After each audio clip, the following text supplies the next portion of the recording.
Well, please be seated. So great to have all of you here today. Anyone wants to share? It was kind of exciting this past week. William, all right.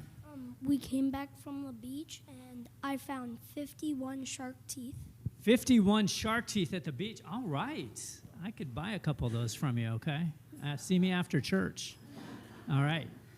Were they like the regular black ones, or were they brown, or what? We found two ones that were brown, and all the others were black. All right. Very cool. All right. Well, that sounds like a nice way to be able to spend some time at the beach, picking up shark teeth and all. You know, it's interesting that God, that one thing he told Adam and Eve, he gave them their responsibility was to care for creation. And so when Adam and Eve disobeyed God, they got thrown out of the garden, but creation suffered as well. And so the whole planet's suffering because of humans. I guess we'd go back to their misdeed and the curse that came from that. So I like the outdoors too. I don't know if you guys ever have seen this bird identification app. I was walking the other morning. You see all those birds on there? That's how many birds. I couldn't see but one or two of them, but identified that were in the woods around our house.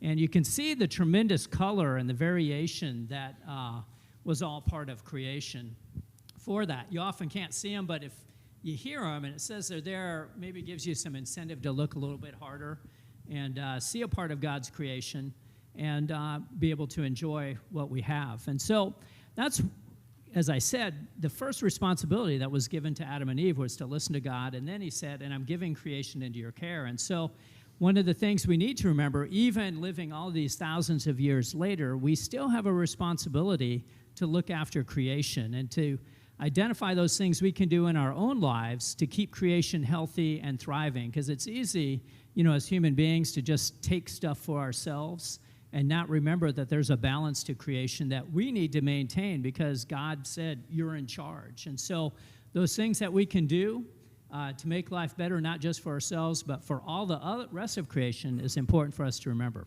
okay? All right, so let's say a prayer. Well, dear God, open the eyes of our hearts to see how we might care for your creation that has been entrusted to our care. Amen.